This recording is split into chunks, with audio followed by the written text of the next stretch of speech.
මම කරන්න බලාපොරොත්තු වෙන්නේ චූටි පැටව ආස ක්‍රියාකාරකම්.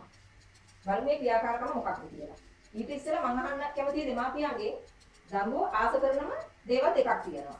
හැබැයි මේ දරුවෝ ආස කරන දේවල් දෙක ඔයා දෙන්න අකමැති. මොකක්ද මේ දෙක? ටිකක් හිතලා බලන්න මොකක්ද කියලා. ඔව්. මේ දේවල් දෙක තමයි එකක් වැලි අනික වතුර. එතකොට මේ චූටි පැටව හරියම ආසයි මේ වැලි වතුරත් එක්ක සෙල්ලම් කරන්නේ. හැබැයි ඔයා නම් ටිකක්වත් කැමති නෑ දරුවන්ට වැලි වතුරයි දෙන්න. මොකද අපේ දෙමාපියෝ හිතනවා මේ වැලි වතුර කියන්නේ ළමයින්ට අහිතකර දෙයක් කියලා. මොකද ඒ තුලින් දරුවා ලෙඩ වෙනවා නේද? ඒ වගේ දෙමාපියන්ට කරදරකාරී වෙන දෙයක් තමයි වෙන්නේ කියලා. නැහැ. දයාබර දෙමාපියෝ දැනගන්න ඕනේ මේ දේවල් දෙකම දරුවට ඉතාමත් වැදගත් ද්‍රව්‍ය දෙකක්. මම අද කතා කරන්න යන්නේ මේ වැලි ගැන. දරුවන්ට කොහොමද මේ වැලි කියන එක වැදගත් වෙන්නේ කියන එක සම්බන්ධව. ඔව්. අද මම අපේ චූටි දූල පුතාලට ඉවස පදනම් කරගත් මුල් ළමාවිය සංවර්ධනය. ඒ කියන්නේ මේ දවස්වල හැම දෙමාපියෙක්ම ගෙදර ඉන්නවා. එහෙමනම් ඔයාට පුළුවන් දරුවාගේ මේ බුද්ධි සංවර්ධනය නිවස තුලදීම සිදු කරන්න. ඒ සඳහා අවශ්‍ය වෙන ක්‍රියාකාරකම් කිහිපයක් විතරයි ඔයා සංවිධානය කරලා දෙන්න ඕනේ. ඒකට හොඳම ක්‍රියාකාරකම තමයි අද මම මේ ඔයාලත් එක්ක එකතු වෙලා කරන්න බලාපොරොත්තු වෙන්නේ. මම අද හදන්න යන්නේ වැලි පිල්ලක්. එතකොට මේ වැලි පිල්ල ඔයාට පුළුවන් ගෙදරදී දරුවා වෙනුවෙන් හදලා දෙන්න. මම මෙතනදී මේ වැලි පිල්ලක් හදන්න භාවිතා කරන්නේ ගෙදරින් මගේ නිවසේ ඉවතලන ද්‍රව්‍ය නැත්නම් භාණ්ඩ ප්‍රයෝගී කරගෙන. මෙතනදී මම මේ වැලි පිල්ල හදන්න කේක් එකක් ගෙනාවු රවුම් තැටියක් තමයි ගත්තේ. එතකොට මේ රවුම් තැටිය අරගෙන මම පිරිසිදු කරලා සෝදලා ටිකක් අවුවේ තියලා වේලලා දැන් වැලි දැම්මම මේ නිකන් රවුමකට ඒක එළියට විසිරලා යනවානේ. ඒ නිසා මම කල්පනා කරා මේක වටේට ලස්සනට ෆ්‍රේම් එකක් අල්ල ගන්න ඕනේ කියලා. එහෙම කල්පනා කරලා මම මේ වගේ ෆයිල් කවරයක් අරගෙන අඟලක පමණ මහතක් පිටිනසේ පැටි කපාගෙන තීරු කපාගෙන මම ලස්සනට මේක වටේට මේ විදිහට ෆ්‍රේම් එකක් දැම්මා. දැන් මැද්ද සුදු පාටයිනේ. මැද කොටස සුදු පාටයි. ඊට පස්සේ මම කල්පනා කරා ඒකත් යම්කිසි වර්ණවත් භාවයකින් අලංකාරත්වයකින් තිබ්බොත් අපේ චූටි පැටව වාසයිනේ. මොකද චූටි දරුවා හරි කැමති වර්ණවත් භාවයක සහ ලස්සනට. ඒක නිසා මම කල්පනා කරලා මේ A4 කොළ හතරක් ගත්ත පාට හතරකින් අරගෙන මේ රවුම මැද්දට ගානට සෙට් කරලා කාල සිටිනසේ මේ විදිහට කොටස් හතරක් කපාගෙන මම මේක මැද්දට මේ විදිහට කොළ අලවගත්තා. ඒකට අලවගෙන මම මෙන්න මේ ආකාරයෙන් තමයි මේ වැලි පිල්ල හදා ගත්තේ. දැන් අපි බලමුකෝ මේකෙන් මොකද කරන්න කියලා. ඊට පස්සේ මම කරේ මේ වගේ සෝදාගත් වැලි, මුහුදු වැලි. මේ වැලි ටිකක් අරගෙන හොඳට සෝදලා සේදුවට පස්සේ අවුවට දාලා හොඳට වේලුවා. ඒ වේලන අතරේ අපි මේ ව්‍යංජන වලට දාන්න ගන්න ලුණු කුඩු තියෙනවානේ. අන්න ඒ ලුණු කුඩු ටිකකුත් අරගෙන මම මේකට හොඳට කලවම් කරා. එතකොට අර විස බීජ තියෙනවා නම් ඒවා නැති වෙන්න, ඒ වගේ මේකෙන් හොඳ මේ සෞඛ්‍ය ආරක්ෂිත බවක් ඇති වෙන තමයි මම මේ විදිහට ලුණු ටිකක් එකතු කරගත්තේ. එහෙම එකතු කරගත්ත ලුණු ටිකක් එකතු කරගෙන මේ විදිහට මම හොඳට අවුවේ දාලා මේ වැලි ටික වේලගත්තා. ඊට පස්සේ මේ වේලගත්ත වැලි ටික දැන් අපි මොකද කරන්න ඕනේ? අපි දැන් මේ තැටියට දා ගන්නවා. මෙන්න මේ ආකාරයෙන් අපි දා ගන්නවා. මෙහෙම දාගෙන දැන් අපිට පුළුවන් දැන් මේක දරුවට දෙන්න.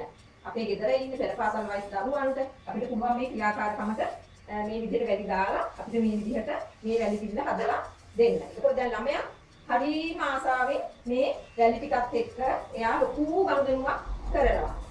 මේක ඇත්තටම ගොඩාක්ම මනෝවිද්‍යාත්මක පදනමක් තියෙන ක්‍රියාකාරකමක්. ඒකට අපි දෙමාපියෝ පිළිබඳ හොඳට දැනුවත් වෙන්න ඕනේ. ඔයාලා දැන් පෙරපාසල් යවන්නේ ඇත්තටම දරුවන්ගේ එකම කලාපුරොත්තුව දරුවට අකුරු ලියන්න කියන උගන්වන එක නේද? ඒකට මම ඔයාලට අවධාරණය කියා සිටිනවා මේ වගේ ක්‍රියාකාරකම් කිරීම තුළින් දරුවාට හොඳට එයාට අකුරු ලිවීමේ ඒ කියන්නේ බලාපොරොත්තු වෙන්නේ හැකියාව දරුවට ලබා දෙන්න පුළුවන්. හැබැයි මේ හැකියාව ලබා දෙන්න නම් ළමයාට බලෙන් අකුරු කරවන්න ගිහින් වැඩක් නැහැ. ඒකට පෙර සූදානමක් තියෙන්න ඕනේ. ඒකට මේ පෙර සූදානම තමයි අපි දැන් මේ හදන්න යන්නේ. ඔයාලත් එක්ක එකතු වෙලා. ඒකට දැන් ඊට පස්සේ දැන් අපි මොකද කරන්නේ? අපිට පුළුවන් දැන් දරුවට මේ වැලි පින්න දෙන්න. එයාට කැමති විදිහට අකුරු ලියන්න හරි, හැඩ අඳින්න හරි, චිත්‍ර අඳින්න හරි නේද? ඕනම දෙයක් කරන්න අපිට මේක දෙන්න පුළුවන්. ඒකට එයාට ඕන නම් කෝඩුවකින් එයාදී දැන් මේ විදිහට දැන් මම මොකද මේ වගේ පාට හතරකින් මේක සකසගත්තේ. එතකොට දැන් දරුවට දැන් මේ පාට වර්ණ එයාගේ ඇස ගැටෙනකොට එයාට මේ වර්ණ පිළිබඳව පුංචි අවබෝධයක් ලැබෙනවා. ඒකට අපිට බලෙන් මේ වර්ණ උගන්වන්න අවශ්‍ය වෙන්නේ නැහැ. ඒකට විශේෂයෙන් මතක තියාගන්න ඕනේ අපේ දෙමාපියෝ කවදාකවත් මේ පෙරපාසල් දරුවන්ට දඬුවම් කරලා නේද ගහන සැර කරලා ඒ වගේ නම් උගන්වන්න හදන්න එපා. ඒක දරුවාගේ මුළු අධ්‍යාපනයටම කරන ලොකු හානියක්. ඒක නිසා අන්නේ උපදේශي මතක තියාගන්න ඔයාලා නිතරම දරුවන්ට නිදහසේ කරන ක්‍රියාකාරකම් තමයි අපි කරන්න යාට අවස්ථාව සලසලා දෙන්න ඕනේ. ඒකෝට දැන් මෙතනදී දරුවා නේද අකුරු ලියයි. ඔන්න අකුරු ලියයි. එතකොට එයා රූපාන්දීවි, බෝලන්දීවි, මල්ලන්දීවි, සත්තු අඳී. මෙන්න මේ වගේ ලස්සනට දේවල් එයාට එයාගේ චූටියක් දෙකෙන් එයා ලස්සන නිර්මාණ කරන්නේ. ඒකෝට ඒ තුලින් එයා ලොකු සතුටකුත් ලබයි. ඊගාවට මම කියන්න කැමතියි දැන් මේව ඇත්තටම නිවසින් නේද අපි මේ නිවසේ මේ ඉවත් කරන දේවල්නේ. ඒකට අපි මේ ඉවත් කරන දේවල් වලින් තමයි මේ ඉගෙනු උපකරණ ටික අපි හදාගන්නේ. දැන් ඔයාලා මේ පොළ අඳුරනවනේ නේද? මේ අර බඩු ගේනකොට මේකේ ආරක්ෂාවට දාලා යොන්න දවටනවා.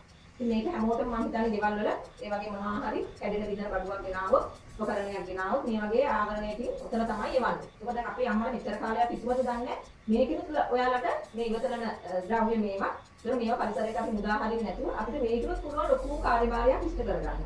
ඒ මොකද දන්නවද? දැන් මේකේ තියෙන මේ බුබුලු නැත්නම් මෙන්න මේ බෝල වගේ ඒවා මේ චූටි බබාලගේ මේ පුංචි ඇඟි වලින් මේවා මෙන්න මේ විදිහට උපුරවන්න අපි මේවා බින්දින්න මෙහෙම ඉඩ දෙන්නවා. එතකොට මේ බලන්නකො එයාට මේ හරි කැමතියි මේ සද්දෙක. මේ විදිහට අපිට සද්ද වෙන විදිහට එයාගේ මේ ඇඟිලි වලින් ඇඟිලි තුඩු තද කිරීම තුලින් මෙන්න මේ දේවල් ළමයා මේ විදිහට උපුරවන්න උත්සාහ ගන්නවා. ඒතකොට මේ තුනත් එයා ලොකු සතුටක් ලබනවා. ඒ විතරක් නෙමෙයි. එයාගේ මේ සියුම් ශාරීරික කුසලතා සංවර්ධනය වෙනවා. නේද? එයාට යම් කිසි මේ සතුටක් ලැබෙනවා. එතකොට අපිට ඒ තුනත් දරුවාගේ මේ සියුම් හසුරු කුසලතා සංවර්ධනය කරන්න පුළුවන්.